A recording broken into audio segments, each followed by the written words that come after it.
కర్మ ఎవ్వరినీ వదిలిపెట్టదు. ఒకరోజు రమణ మహర్షి గారు అరుణాచలంలో గిరి ప్రదక్షిణ చేస్తూ ఉండగా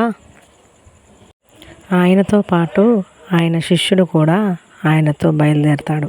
అప్పుడే రమణ మహర్షి గారు తన గోచిగా ఉన్న గుడ్డను కొంచెం చించి తన శిష్యుడికి ఇచ్చి పట్టుకోమని చెప్తాడు. అలా ఎందుకు ఇచ్చాడా అని శిష్యుడికి అర్థం కాదు. అలా కొంత దూరం వెళ్ళిన తర్వాత ఒక రాయి వచ్చి రమణ మహర్షి చేతికి తగులుతుంది. అక్కడ నుంచి రక్తం కారడంతో ఆ చించిన గుడ్డను తీసి చేతికి కట్టడం జరుగుతుంది. అప్పుడే శిష్యుడికి ఒక అనుమానం వస్తుంది. ఇదంతా ముందే తెలిసినప్పుడు ఆ రాయి ఉన్న చోటు నుంచి కాకుండా పక్క నుంచి వెళ్ళొచ్చు కదా అని గురువు గారిని అడుగుతాడు. అప్పుడే రమణ మహర్షి గారు మానవ జన్మ ఎత్తిన తర్వాత కర్మను తప్పకుండా అనుభవించి తీరవలసిందే చెబుతాడు.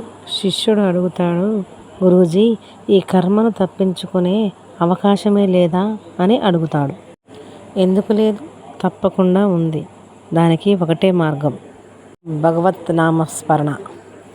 భగవత్ నామస్మరణ చేయడం వల్ల కర్మను పూర్తిగా తప్పించలేము, కానీ అందులోంచి కొంత మార్పు అయితే జరుగుతుంది. అది ఎలాంటిదంటే పాము కరిచేవాడికి తేలు కుట్టి దానితో సరిపెడుతుందన్నమాట. అందుకని కొంచెం మార్పు అనేది జరగాలంటే దైవత్వం ఉండాలి, దైవాన్ని నమ్ముకోవాలి అని రమణ మహర్షి గారు తన శిష్యుడికి చెప్పాడు. ఓం అరుణాచల శివ.